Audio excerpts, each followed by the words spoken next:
तो स्वागत है आपका एक बार फिर से सर नमन अकेडमी में। राजस्थान चतुर्थ श्रेणी भर्ती परीक्षा 2025 की जो है हमारी उसका गणित का टॉपिक चल रहा है हमारा साधारण ब्याज। आज मैं लेकर आया हूँ साधारण ब्याज से जुड़े हुए कुछ बेहतरीन प्रश्न। सीधे समझेंगे हम बिना टाइम वेस्ट करे, उन प्रश्नों की तरफ बढ़ेंगे और हल करेंगे इन प्रश्नों को। पहला प्रश्न है हमारा साधारण ब्याज टॉपिक से जो हमारा प्रश्न बनकर आया है। पहला क्वेश्चन है रुपए 6,000 रुपए पर 6% वार्षिक दर 6 माह का साधारण ब्याज तथा मिश्र धन ज्ञात करना है। मतलब हमें दिया क्या क्या गया है, ये ध्यान रखो। मूलधन हमें दिया गया है, इसको क्या बोलते हैं? जो राशि उधार ली जाती है उसको बोलते हैं हम मूलधन। पिछली क्लास में हमने देखा था 6% वार्षिक दर, ये आ गई हमारी दर। यहाँ पर लिखा हुआ है दर किस प्रकार की है, वार्षिक। इस बात का अच्छी तरीके से ध्यान में रखना। और कितनी है? 6%। 6% की हमारी क्या है? वार्षिक दर। हमें कौन कौन सी चीज दे दी गई है? मूलधन हमें दिया गया है। 6% की वार्षिक दर। वार्षिक दर, वार्षिक मतलब समय, समय दिया गया है हमें 6 माह का। 6 माह मतलब वार्षिक। 6 माह को वर्ष, वर्ष में क्या बोलेंगे ये भी चीज अभी मैं आपको बताऊंगा। 6% की दर है, वार्षिक दर है और समय है। मतलब तीन चीजें हमें दे दी, मूलधन दे दिया, समय दे दिया, दर दे दी। हमें ज्ञात करना है साधारण ब्याज तथा मिश्रधन। मिश्रधन वाला जो हमारा रह गया था शब्दावली में, मिश्रधन बोलते हैं मूलधन और ब्याज। मूलधन, मूलधन प्लस ब्याज दोनों को मिलाकर जो राशि बनती है उसको बोलेंगे हम मिश्र धन। ये वाली शब्दावली हमारी पिछली क्लास में रह गई थी, क्योंकि मैं आपको बताना चाहता था ये वाली शब्दावली क्लास के साथ जैसे जैसे क्वेश्चन आगे बढ़ते हैं उसके साथ। मूलधन हमने समझा था, ब्याज हमने समझा था, दोनों को जोड़कर जो चीज बन जाती है वो बन जाता है हमारा मिश्र धन। सबसे पहले हम इसमें ज्ञात करेंगे साधारण ब्याज। बिना टाइम वेस्ट करे हम निकालते हैं साधारण ब्याज। आप मेरे को कमेंट में लिख के बताओ कि मैंने पिछली क्लास में जो सूत्र बताया था वो क्या था। वो सूत्र था साधारण ब्याज निकालने के लिए। आराम से पहले हम सूत्र को लिख लेते हैं, कोई जल्दीबाजी नहीं करेंगे। साधारण ब्याज बराबर मैंने आपको बताया था मूलधन, मूलधन इंटू दर इंटू समय बटा 100। ये मैंने आपको बताया था या नहीं बताया था, कमेंट करके बताओ। ये का यही सूत्र था, साधारण ब्याज बराबर मूलधन गुणा दर गुणा समय बटा 100। हमें मूलधन कितना दिया गया है? 6,000 रुपए। रखेंगे इसके अंदर 6,000 रुपए हमें दिया गया है मूलधन 6,000 रुपए। इस पर दर कितनी लग रही है? दर लग रही है 6% की वार्षिक। अब ध्यान देना आप सवाल के अंदर बिल्कुल आराम से कि 6% की दर लग रही है वार्षिक। वार्षिक मतलब साल भर का ब्याज लग रहा है। ये बिल्कुल साल भर का ब्याज है और आपको समय दिया गया है 6 माह का। ये समय है तो आप अगर इस तरीके से करेंगे तो कि सर आपने बताया था मूलधन गुणा दर गुणा समय बटा 100 कर दो, तो आपके ये प्रश्न बिल्कुल गलत हो जाएगा और ये विधि आपके बिल्कुल गलत हो जाएगी, क्योंकि आपने ध्यान नहीं दिया कि यहाँ पर 6 माह का समय तो दिया गया है परंतु दर दी गई है वार्षिक। वार्षिक दर दी गई है तो ये समय, जो समय है उसको भी वर्ष में ही आपको लिखना पड़ेगा। इस चीज का ध्यान में रखना है। पहला जो क्वेश्चन हम समझ रहे हैं उस क्वेश्चन में ध्यान में देने वाला पॉइंट सिर्फ इतना है। मूलधन हम समझ लेंगे, दर हम समझ लिए कि दर वार्षिक दी गई है तो समय भी वर्ष के हिसाब से ही लगेगा। तो सर आप तो बोल रहे हो कि इसमें वर्ष के हिसाब से लगेगा और इसमें दे दिए महीने। महीने का मतलब मैंने आपको पहले ही समझाया था। जो भी हमारी प्रतिशतता की पहली क्लास की जो बेसिक मैंने आपको समझाया था उसको मैंने आपको समझाया था कि हम आम बोलचाल की भाषा में 6 माह को क्या बोलते हैं ये बताओ मेरे को। आधा साल। आधा साल हम इसको बोलते हैं या नहीं बोलते हैं? अरे 6 महीने मतलब आधा साल होता है या नहीं होता? 6 महीने मतलब आधा साल। आधा साल होता है या नहीं होता? साल मतलब वर्ष। आधा, आधा वर्ष होगा या नहीं होगा? आधा को हम गणित की भाषा में क्या लिखते हैं? 1/2। ये चीज हम लिखते हैं या नहीं लिखते हैं? गणित की भाषा में हम आधा को क्या लिखते हैं? 1/2। तो ये बताओ मेरे को आप कि हम साधारण बोलचाल की भाषा से 6 माह को 1/2 मतलब आधा वर्ष लिख सकते हैं या नहीं लिख सकते? ये मैंने आपको पहले ही प्रतिशतता की जो पहली हमारी क्लास थी उसके अंदर बेसिक समझाया था कि हम जो आम बोलचाल की भाषा होती है उसी लैंग्वेज से हम सारी चीजों को समझेंगे। मैंने आपको पाऊ भी समझाया था, आधा समझाया था, 3 पाऊ समझाया था कि इनको गणित की भाषा में क्या बोलते हैं। अब 6 माह को आधा वर्ष बोलेंगे या नहीं बोलेंगे? अगर दर दी गई है वार्षिक, वार्षिक मतलब समय भी वर्ष में ही लिखना है आपको। अब वो आधा साल लिखो, अगर आपसे ये पूछ लेता कि 4 महीने, तो 4 महीने को हम क्या बोलेंगे, 4 महीने को बोलेंगे 1/3 वर्ष। ये चीज का आपको ध्यान रखना है।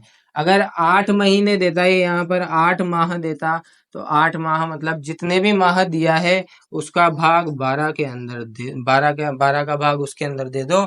हमारा उत्तर निकल के जो भी आएगा, 4 दूनी 8, 4 × 12, 2/3 वर्ष।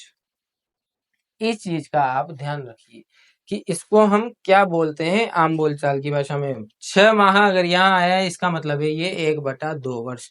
तो यहाँ पर जो ये 6 लिखा है ना आपने, इसकी जगह यहाँ पर लिखना पड़ेगा हमें, इसकी जगह में क्या लिखना पड़ेगा, 6,000 वही का वही आएगा। बहुत ज्यादा डिस्कस्टिंग हो रहा है, आगे हम इसको मिटा देते हैं। सबसे पहले 8 माह मतलब 2/3 वर्ष। इस चीज का ध्यान में रखना है। इस चीज को मैंने आपको पहले ही समझाया है कि आम बोलचाल की भाषा में और गणित की भाषा में हमें क्या मेल बैठाना है। इस प्रकार से अगर आप इसको कर देंगे, यहाँ पर 6,000 को तो लिख दिया हमने, 6% वार्षिक दर भी लिख दी, लेकिन हमने जो समय दिया गया है दर वार्षिक है, तो यहाँ पर महीने में नहीं आएगा। यहाँ पर ये जो 6 आया है ये महीने में है, इसी को 1/2 वर्ष बोलेंगे।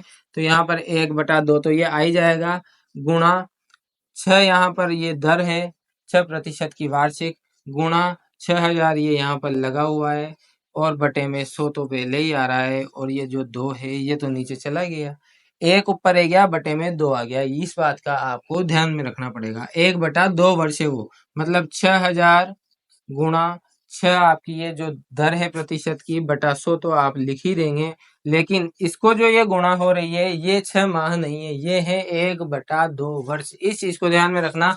बिल्कुल इसी प्रकार का क्वेश्चन आपके चतुर्थ श्रेणी कर्मचारी भर्ती परीक्षा की जो परीक्षा जो होगी आपकी सितंबर में, उसमें इसी प्रकार का प्रश्न आएगा। कोई दिक्कत वाली बात नहीं है, इसको कर देंगे 1/2, तो ये 2 भी नीचे आ गया। अब यहाँ से काटने का शुरू होता है हल करने का सिलसिला, बहुत ही आसान हो जाएगा। 2 का भाग 3 में, 36 18, 180 रुपए।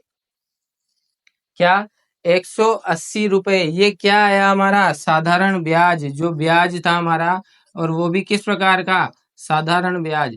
जो साधारण ब्याज था वो आया है हमारे 180 रुपए। किस प्रकार से आया है, 6,000 रुपए पर जो ब्याज लगा 6% वार्षिक दर से, 6 ही माह का, 6 माह मतलब 1/2 वर्ष का, 1/2 वर्ष का लगा, बटे में लगा 100। हल हमने किया इसको, हमारे 180 रुपए, ये आया साधारण ब्याज। आगे ये पूछ रहा है तथा मिश्र धन। मिश्र धन मैंने आपको बताया था, मूलधन, मूलधन प्लस ब्याज, मूलधन प्लस ब्याज, इससे बन जाएगा हमारा मिश्र धन। मैंने आपको अभी बताया था क्लास स्टार्ट होने से पहले। तो 180 रुपए का ब्याज है, 6,000 रुपए मूलधन है, तो हमारा मिश्र धन कितना बनेगा, मिश्र धन बनेगा 6,180 रुपए। ये बन जाएगा हमारा मिश्र धन, और ये हमारा उत्तर हो जाएगा। इस वाले प्रश्न को केवल और केवल 10 सेकंड के अंदर आप उड़ा दोगे, केवल और केवल 10 सेकंड के अंदर। आप 2 से 5 सेकंड में, 10 सेकंड में, जितनी ज्यादा आप प्रैक्टिस करेंगे उतना ही जल्दी इन प्रश्नों को आप हल कर पाएंगे। बिना पेन और पेपर का यूज किए इन सभी प्रश्नों को हल किया जा सकता है, लेकिन आपको करनी पड़ेगी प्रैक्टिस। और प्रैक्टिस केवल आप ही नहीं करेंगे, आपके साथ मैं भी आपके साथ प्रैक्टिस करूंगा बोर्ड पर। जितने समय में मैं आपको करने के लिए बोलूंगा उतने ही समय में मैं भी बोर्ड पर आपको करके बताऊंगा, लेकिन वो करेंगे हम अलग प्लेलिस्ट में, अलग प्लेलिस्ट में करेंगे, और वो बनाएंगे हम गणित की क्वेश्चन बैंक प्लेलिस्ट।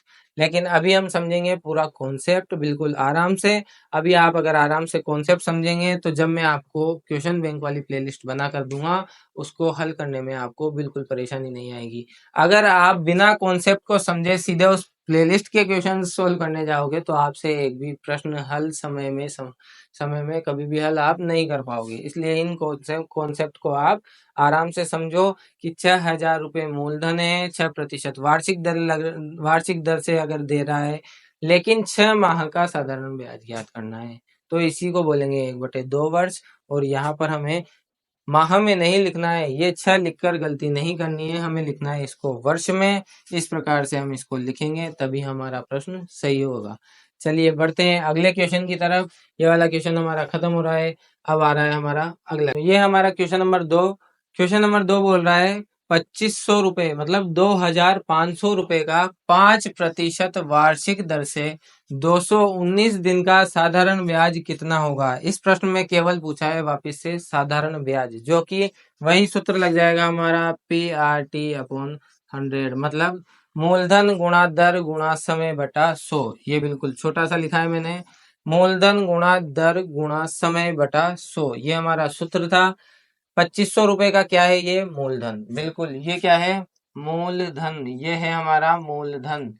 ये क्या है, हमारी दर, और दर किस प्रकार की है, वार्षिक। इस चीज को भूलना मत आप लोग, क्योंकि इसी चीज को ध्यान में रखते हुए हमें आगे डिसाइड करना है कि हमें लिखना क्या है। हमेशा आपको अक्सर प्रश्न में 100 में से 99 प्रश्न में आपको दर वार्षिक ही दी गई होगी। दर दी गई है हमें 5% और समय दिया गया है 219 दिन का। अब वापस से पिछले क्वेश्चन की तरह वही पे ये गलती नहीं करनी है। 2500 ऐसे लिखना है, बिल्कुल, मूलधन गुणा दर कितनी है 5, समय कितना है 219 दिन तो है, तो क्या हम यहाँ पर 219 लिख देंगे, बिल्कुल नहीं। अगर हम यहाँ पर 219 दिन लिख लेते हैं, बिल्कुल लिख तो सकते हैं, ये भी बात ध्यान में रखना आप।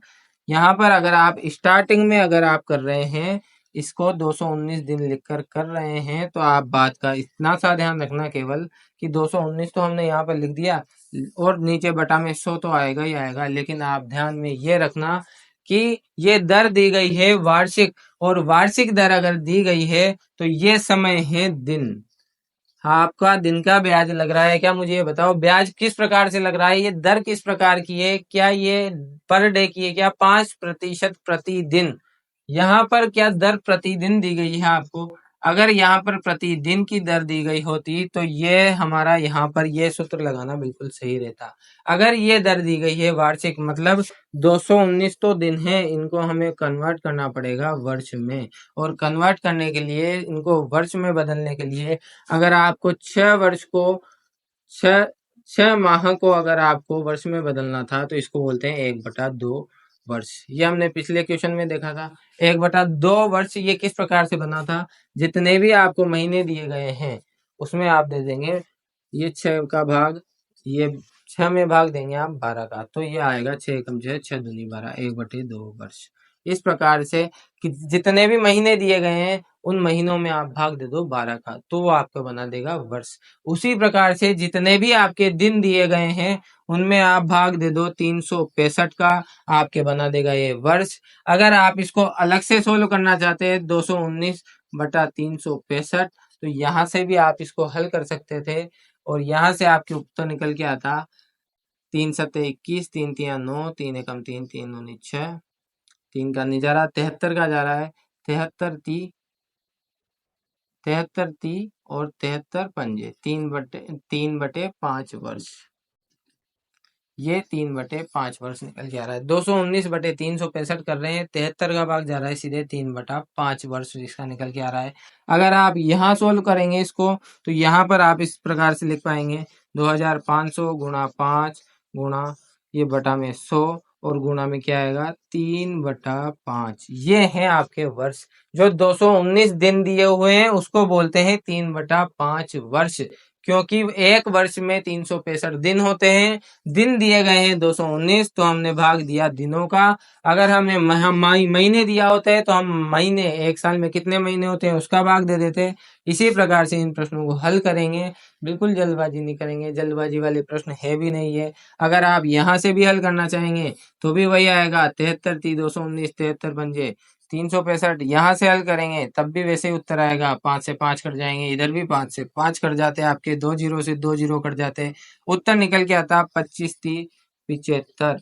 दोनों ही परिस्थितियों में आपके उत्तर सही निकल के आता, लेकिन कब निकल के आता है, जब 219 अगर आप लिखते तो यहाँ पर 365 का भाग आपको देना पड़ता, और अगर नहीं देते तो इसको पहले आपको इन दिनों को आपको वर्ष में बदल देना पड़ता। वर्ष में हम क्यों बदल रहे हैं इसकी भी मैंने आपको जानकारी दी है। वर्ष में हम इसलिए बदल रहे हैं क्योंकि दर ही प्रश्न में वार्षिक दी गई है। अगर वार्षिक दर दी गई है तो समय भी किस प्रकार से लगेगा, वर्ष में लगेगा। इसीलिए हम इन प्रश्नों को इस प्रकार से हल करते हैं। और ये जो 75 हमें प्राप्त हुआ, ये प्राप्त हुआ है हमारा साधारण ब्याज, ये प्राप्त हुआ है हमारा साधारण ब्याज, जो कि प्रश्न में पूछा गया था। हमारा उत्तर आ जाएगा 75 रुपए। 2500 रुपए पर 5% वार्षिक दर से अगर कोई धन दिया गया है तो वो 219 दिनों का ब्याज होगा उनका 75 रुपए का। इस प्रकार से हमारे सारे प्रश्न आगे हल करेंगे हम। चलिए बढ़ते हैं अगले क्वेश्चन की तरफ। तो ये है हमारा क्वेश्चन नंबर 3। किसी धन का साधारण ब्याज की 8% वार्षिक दर से, ध्यान से देखना, किसी धन का साधारण ब्याज की 8% वार्षिक दर से 3 वर्ष का मिश्र धन 6,944 है, वह धन ज्ञात कीजिए। अब आप एक बात को ध्यान में रखो कि आपको केवल और केवल सूत्र रटना है PRT/100। मतलब क्या, मूलधन गुणा दर गुणा समय बटा 100 बराबर आएगा हमारा साधारण ब्याज। साधारण ब्याज, इस सूत्र के अलावा आपको कोई भी सूत्र अभी रटना ही नहीं है। इस सूत्र से ही सारे सूत्र हमारे बन जाएंगे, बल्कि सूत्र भी बनाने की जरूरत नहीं है, क्योंकि हमें अब इसमें क्या क्या दिया गया है ये बात का आप ध्यान रखो। क्या हमें इसमें मूलधन दिया गया है? मूलधन वह धन ज्ञात कीजिए, मतलब वो तो हमें ज्ञात ही करना है। इसका मतलब अन्य 3 चीजें हमें कुछ दी गई होगी। ठीक है, देखते हैं। 8% की वार्षिक दर, बिल्कुल हमें रेट दी गई है, रेट ऑफ इंटरेस्ट कितनी है? 8% की। ठीक है, हम इस सूत्र में पहले ही लिख लेते हैं कि 8% की वार्षिक दर है।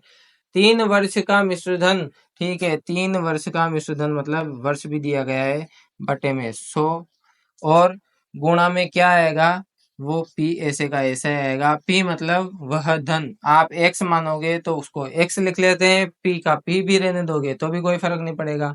यहाँ से सूत्र बन रहा है X वो धन जो हमें ज्ञात करना है। ठीक है, 8 क्या है? उसकी वार्षिक दर 8%। 3 क्या है? उसका समय है, बटा 100। अब आप एक बात बताओ मुझे कि मैंने आपको मिश्र धन क्या बताया था? मिश्र धन मैंने आपको बताया था मूलधन प्लस ब्याज। मैंने आपको ये बताया था कि मूलधन प्लस ब्याज तो क्या बन जाएगा हमारा? मिश्र धन। मूलधन प्लस ब्याज तो हमारा क्या बन जाएगा? मिश्र धन। मूलधन हमने इसमें क्या माना है? X।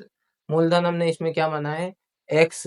आप कहेंगे सर ब्याज तो दिया हुआ ही नहीं है। अरे मूर्खों, आप पहले ये समझो कि ब्याज क्या है। यही तो हमारा ब्याज है, उसमें दिया हुआ नहीं है आपको। मुझे पता है कि प्रश्न में नहीं दिया हुआ है, लेकिन आप जो अपने बुद्धि से ये आप बुद्धि का प्रयोग करके, सूत्र का प्रयोग करके जो ये निकाला है आपने, x गुणा 8 गुणा 3 बटा 100, इसका मतलब क्या होगा कि 8 तिया 24 x बटा 100। अरे यही तो हमारा ब्याज हो गया। ये हमारा ब्याज हुआ या नहीं हुआ? ब्याज तो ये हो गया। मूलधन हमने x माना था, इसका मतलब हो गया कि x प्लस 24x बटा 100। अरे ये तो हो गया हमारा ब्याज। ये हो गया हमारा ब्याज जो हमने इस सूत्र से निकाला। हमने कोई एक्स्ट्रा सूत्र लगाया क्या? सूत्र हमने कुछ भी नहीं लगाया। सूत्र हमने वही लगाया, मूलधन गुणा दर गुणा समय बटा 100 बराबर साधारण ब्याज। यही तो हमारा साधारण ब्याज है। यही तो हमारा साधारण ब्याज है। वह धन ज्ञात कीजिए, जो चीज ज्ञात करनी है उसको हमने एक्स मान लिया, बाकी सारी वैल्यूज हमें दी गई है, ब्याज हमारा निकल के आ गया। एक्स हमने मूलधन माना था, मूलधन प्लस ब्याज, यही तो मिश्र धन होता है जो कि आपको एग्जाम इसमें प्रश्न में दिया गया है। प्रश्न में आपको क्या दिया गया है? मिश्र धन। तो ठीक है, हम यहाँ पर लिख लेते हैं मिश्र धन। कोई यहाँ तक कोई परेशानी? यहाँ तक किसी को कोई परेशानी हो रही है क्या? अब यहाँ पर काम आएगी आपकी LCM एंड HCF। ये वाला जो टॉपिक हमने स्टार्ट में पढ़ा था, वो वाला टॉपिक काम में आ रहा है। हम स्टेप बाय स्टेप क्यों पढ़ रहे हैं? सबसे पहले हमने पढ़ा LCM एंड HCF, उसके बाद में हमने पढ़ा प्रतिशतता, उसके बाद में हमने पढ़ा लाभ और हानि। चौथे नंबर पर जाकर मैं आपको पढ़ा रहा हूँ साधारण ब्याज। क्यों पढ़ा रहा हूँ साधारण ब्याज चौथे नंबर पर? क्योंकि साधारण ब्याज वाले टॉपिक में ये तीनों टॉपिक काम में आने वाले हैं आपके। अब आगे देखते हैं। इसको हल करना बिल्कुल आसान है। ये वाली स्टेप, ये वाली बेसिक मैंने आपको पहले नहीं बताई। ये वाली बेसिक मैंने आपको पहले नहीं बताई, मुझे पता है। अभी देख लेते हैं इस वाले बेसिक को, क्योंकि मैंने आपको प्रॉमिस किया है कि जैसे जैसे क्वेश्चंस आगे बढ़ते जाएंगे उनमें जो जो बेसिक्स आती जाएगी वो बेसिक्स मैं आपको सिखाता चला जाऊंगा।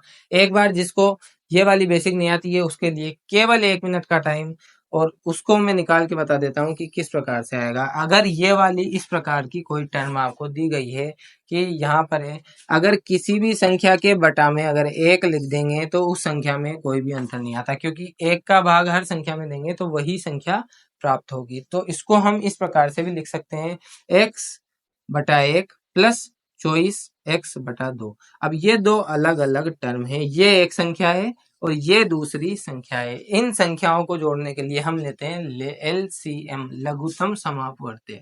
लघुत्तम समापवर्ती इसको लेंगे हम 100। क्या लेंगे? 100। ये आएगा 100। यहां से जिसको आता है उसके लिए तो फटाफट दो, और जिसको इस चीज का पता नहीं है, जिसको ये हल करना नहीं आता है, उसके लिए थोड़ा सा मुश्किल होगा। फिर भी मैं एक बार आपको बता देता हूँ कि किस प्रकार से इसको हल किया जा सकता है। 100 इन दोनों का हम एलसीएम लेंगे। एलसीएम इसका आएगा 100। 1 और 100 मतलब जो भी बटे बटी में संख्या होगी, एक बार मैं आपको इस साइड समझा देता हूँ। बटे बटी की संख्याओं को किस प्रकार से जोड़ा जाता है, जैसे कि 3/2 प्लस 1/4। अगर हम इस संख्या को जोड़ेंगे, इसमें तो x आ रहे हैं इसलिए आपकी थोड़ी परेशानी होगी, लेकिन इन संख्याओं में कोई x नहीं है, बटे बटी की संख्याएं हैं। अंश ऊपर वाली संख्या को बोलते हैं और हर नीचे वाली संख्या को बोलते हैं। ये मैंने आपको पहले बताया था। अगर अंश और हर वाली संख्याओं को इस प्रकार से बटे बटी वाली भिन्न वाली संख्याओं को हमें जोड़ना है, तो हमें नीचे वाली संख्याओं मतलब हर का हमें लेना पड़ेगा लघुत्तम। एलसीएम हमें इसका लेना पड़ेगा। 2 और 4 का एलसीएम आएगा 4। उसके बाद वाली जो प्रोसेस है, 4 हम नीचे लिखेंगे, मतलब हर में आएगा 4। उसके बाद में पहली संख्या को देखेंगे। पहली संख्या कौन सी है? 3/2। अब 2 इसके हर में क्या है? 2। बिल्कुल आराम से समझना इस स्टेप को। इस स्टेप को समझने के बाद आपको कभी भी परेशानी नहीं आएगी। हर के अंदर है नीचे 2।